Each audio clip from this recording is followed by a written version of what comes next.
So what are tariffs? Well, tariffs are taxes placed on imports from other countries. And who pays them? Well, importers can either absorb the cost themselves or pass it on to their customers through higher prices. President Donald Trump is all set to announce a system of new tariffs on Wednesday, what he calls Liberation Day. His problem is the huge trade deficit that the US has with other countries.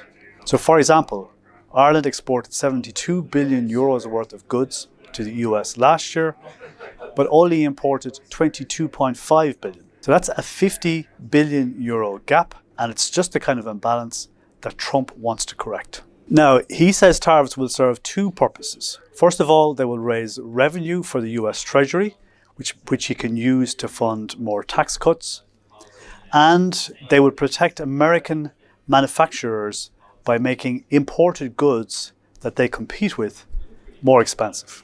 So what exactly is going to happen on Wednesday? That is still unclear.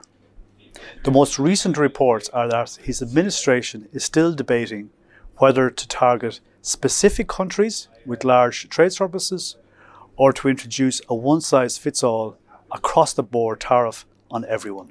His earlier promise of reciprocal tariffs has softened. Last week, Trump said that being fully reciprocal would be too tough. But now we're hearing that he may be swinging back to that tougher stance again.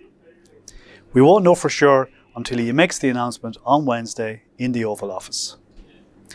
Ireland could definitely be affected, especially if Trump targets pharmaceutical products, which are a major Irish export to the US. Trump has said several times now that Ireland stole the US pharma industry, and his Commerce Secretary Howard Lutnick has called us his favourite tax scam, so we're definitely in the firing line. If Trump uses emergency powers, tariffs could take effect immediately.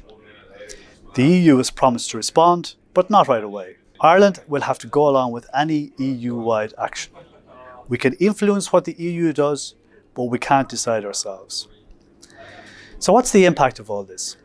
Irish consumers could see some price hikes, but the bigger concern is jobs, particularly in export-heavy sectors.